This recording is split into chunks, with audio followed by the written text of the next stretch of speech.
Bonjour, dans le cadre de la technique de tourisme du Cégep de Saint-Félicien, pour le cours de l'organisation de la documentation, nous allons présenter un mode d'emploi sur le fonctionnement de l'appel conférence sur le logiciel Skype.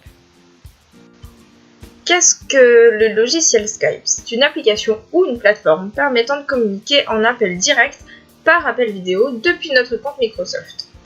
On entend par appel conférence un appel vidéo, ce qui veut dire que les personnes se voient et s'entendent en direct. En conférence, nous sommes plus de deux.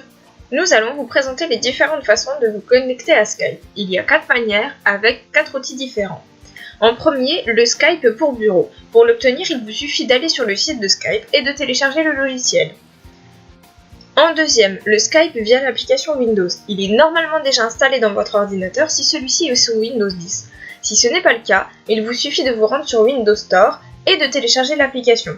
En troisième, le Skype sur votre messagerie Outlook. Si vous utilisez la messagerie Outlook par le site internet, alors vous aurez automatiquement Skype qui sera associé à votre compte. Et en dernier, le Skype sur votre smartphone ou votre tablette. On retrouve l'application dans le Play Store pour les Android et dans l'App Store pour les iPhones. Nous allons maintenant vous expliquer comment vous connecter à Skype en commençant d'abord par vous montrer comment créer un compte, puis si vous avez déjà un compte, comment vous connecter tout simplement.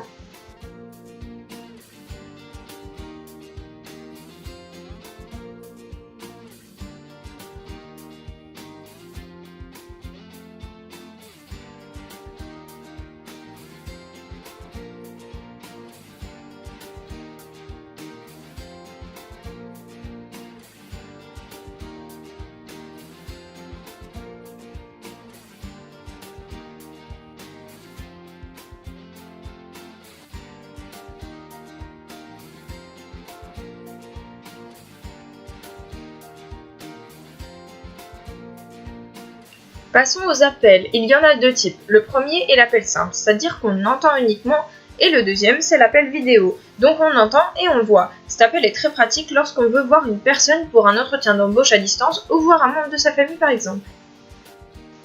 Les deux pictogrammes qui sont entourés et montrés par une flèche se retrouvent sur toutes les plateformes Skype.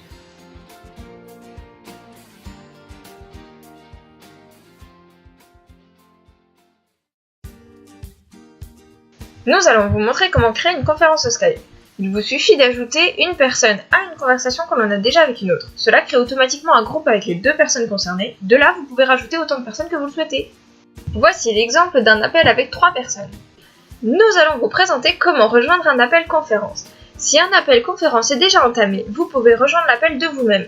De même que si une personne est partie sans couper son appel, vous pouvez raccrocher pour elle. Vous pouvez même rajouter un participant à l'appel.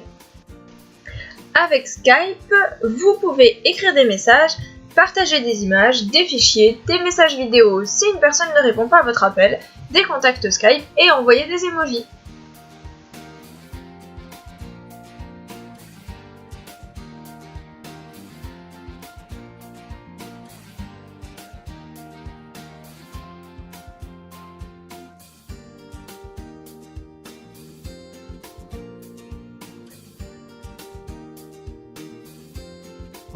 On peut comparer Skype à Messenger ou à WhatsApp. Sur Messenger, il est également possible de faire des conférences, ce qui n'est pas le cas de WhatsApp, mais Messenger n'est pas initialement prévu pour cela, contrairement à Skype. Un autre avantage, c'est qu'avec Skype, vous pouvez partager votre écran et le son de votre ordinateur avec les personnes avec qui vous êtes en conférence, de manière à ce que les participants puissent suivre une manipulation de logiciel, par exemple. Partager le son permettra de faire écouter une musique à tout le monde ou un message d'une personne qui n'a pas pu être présente lors de la conférence.